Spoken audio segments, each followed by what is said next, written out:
ப்ரெட்டை டோஸ்ட் பண்ணி இந்த மாதிரி கெச்சப்பும் இந்த மாதிரி மஸ்டர்ட் சாஸும் அப்ளை பண்ணி வச்சுருங்க. உப்பு, மிளகுத்தூள், முட்டை 4 முட்டையை உடச்சி ஊற்றி இந்த மாதிரி பண்ணிடுங்க. அதுக்கப்புறமா இந்த மாதிரி ஓரளவு சைஸாக போட்டுருங்க.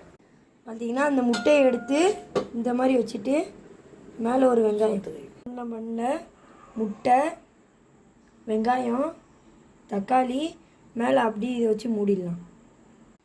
சூப்பராக இருக்கும். இந்த மாதிரி பண்ணி சாப்பிடுங்க. பாயா முந்திரி பருப்பும் தேங்காவும் லாஸ்ட்டாக அரைச்சி ஊற்றிருக்கேன். சூப்பு மாதிரி முதல்ல வேக வச்சிடணும். மிளகுத்தூள், மஞ்சத்தூள், இஞ்சி பூண்டுலாம் போட்டு முதல்ல வெங்காயம், தக்காளி பழம் போட்டு வேக வச்சுட்டு நல்லா விசிலில் விட்டுட்டு மறுபடியும் என்ன செய்யணும், தேங்காவும் முந்திரி பருப்பும் அரைச்சி ஊற்றிட்டா பாயா ஆப்பத்துக்கு தொட்டு சாப்பிட்லாம், இடியாப்பத்துக்கு தொட்டு சாப்பிட்லாம், ஏன் சோத்துக்கே ஊற்றி சாப்பிட்லாம். ரொம்ப அருமையாக நல்லாயிருக்கும். எல்லோரும் லைக் பண்ணுங்கள், ஷேர் பண்ணுங்கள், கமெண்ட்